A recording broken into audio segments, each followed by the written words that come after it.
Good morning students, welcome again in online classes. It is second revision class from unit 2 money and banking. Today's topic money supply. जैसा कि हमने जाना कि barter system के अंदर बहुत सारी कमियां थी जिसके कारण हमने मीडियम ऑफ एक्सचेंज के रूप में मनी को इंट्रोड्यूस किया. अब हम जानेंगे क्या मनी ऐसे ही जो हमें अच्छी लगी उसको हमने मनी बना दिया, या हमारे को जो इजी लगता है वो हम मनी के रूप में काम में ले लेंगे कि हाँ भाई ये ठीक है, हमारे लिए कन्वीनियंट है, इसको मनी बना दो. नहीं, ऐसे नहीं होता है. जो सारे लोगों के द्वारा एक्सेप्ट कर ली जाती हैं लीगली जो सारे लोगों के द्वारा एक्सेप्ट कर ली जाती है उससे हम कहते हैं मनी.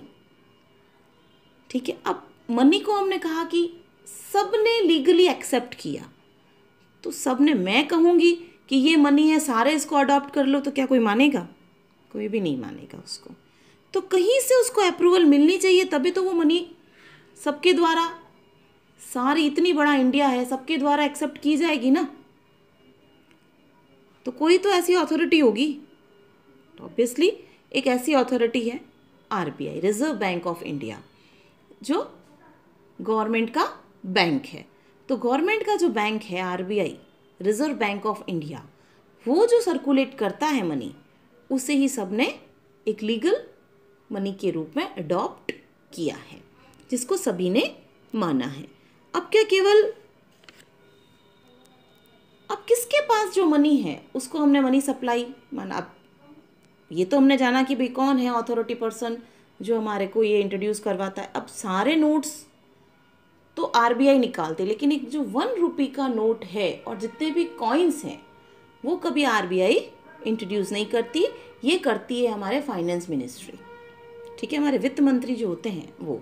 और जितने भी नोट्स होते हैं उसके ऊपर जो सिग्नेचर होते हैं वो होते हैं आरबीआई के गवर्नर की. क्लियर.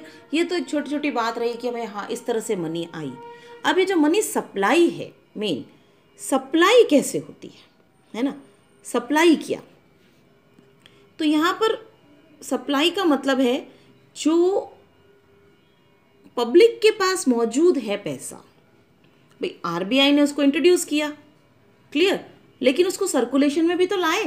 तो जो पब्लिक के पास पैसा है वो मनी सप्लाई कहलाती है. इसके अंदर गवर्नमेंट के पास जो पैसा पड़ा है, या बैंकों के पास जो पड़ा है, या आरबीआई ने जो छाप कर रख दिया, ये इंक्लूड नहीं होते हैं.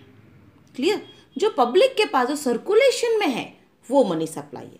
आरबीआई ने जो पैसा बनाया, मतलब इंट्रोड्यूस किया, उसको पब्लिकली निकाल दिया, पब्लिक के यूज़ के लिए निकाला, वो कहलाती है मनी सप्लाई. तो जो पब्लिक के पास है वो मनी सप्लाई है. जो गवर्नमेंट के पास है, या आरबीआई ने अपने स्टोर में रख रखा है, या बैंकों के पास जो पड़ा पैसा है, उससे हम मनी सप्लाई नहीं कहेंगे. जो पब्लिक के पास है उसे हम मनी सप्लाई कहेंगे.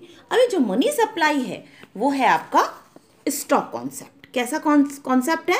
Stock concept. क्योंकि ये पॉइंट ऑफ टाइम पे देखता है. इतने समय में हमारे पास पर्टिकुलर टाइम पर 31 मार्च को हमारे पास इतना पैसा है.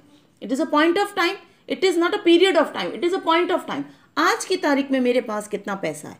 बिकॉज ऑफ दिस कॉन्सेप्ट इस इज अ स्टॉक कॉन्सेप्ट. तो मनी सप्लाई कैसा कॉन्सेप्ट है? स्टॉक कॉन्सेप्ट है. Because of it is focus on point of time. वैसे तो जो मनी सप्लाई का कॉन्सेप्ट है वो बहुत ही नैरो कॉन्सेप्ट था जब ये शुरू किया गया. इसको अडॉप्ट किया था गवर्नमेंट ने 1967-68 के अंदर. इस जो अभी जो हमारे को मनी सप्लाई का कॉन्सेप्ट देखने को मिल रहा वो बहुत ही ज़्यादा वाइड है, लेकिन जो शुरू हुआ था तो बहुत ही नैरो कॉन्सेप्ट पर था. और ये नैरो कॉन्सेप्ट की भी शुरुआत हमारे 1967-68 में हुई थी. उसके बाद तो 1977 के अंदर तो इसका हमने 4 अल्टरनेटिव्स निकाल लिए. जब ये था तब केवल M1 चलता था, लेकिन 1997 में इसके 4 कॉन्सेप्ट M1, M2, M3 और M4 अल्टरनेटिव कॉन्सेप्ट हमारे सामने आए. लेकिन तुम्हारे कोर्स में केवल M1 ही है. क्लियर. ऐसे तो 4 मेजर्स हैं हमारे मनी के, M1, M2, M3 and M4, लेकिन कोर्स में हमारे केवल M1 ही है. क्लियर. तो इसके अंदर जो हमारा M1 है ये सबसे ज़्यादा लिक्विड फॉर्म में माना जाता है. सबसे मोस्ट लिक्विड मेजर है M1, और इसे ही हम ट्रांजैक्शंस मनी के रूप में जानते हैं. किसका अदर नेम क्या हो गया? ट्रांजैक्शन मनी, और ये सबसे ज़्यादा मोस्ट लिक्विड मेज़र है मनी का। मनी सप्लाई का जो भी हम सबसे ज़्यादा लिक्विड मेज़र कहते हैं वो है हमारा M1। अब M1 में शामिल क्या क्या है? तो M1 में शामिल है हमारा currency and coins, currency and coins with public. Public के पास जो भी करेंसी, या करेंसी का मतलब क्या हुआ? करेंसी का मतलब यहाँ पर जो आरबीआई ने हमारे लिए पैसा इंट्रोड्यूस किया है, जो नोट्स, जो कॉइन्स, ये सब इंट्रोड्यूस किए हैं, वो सारा करेंसी के अंदर शामिल है।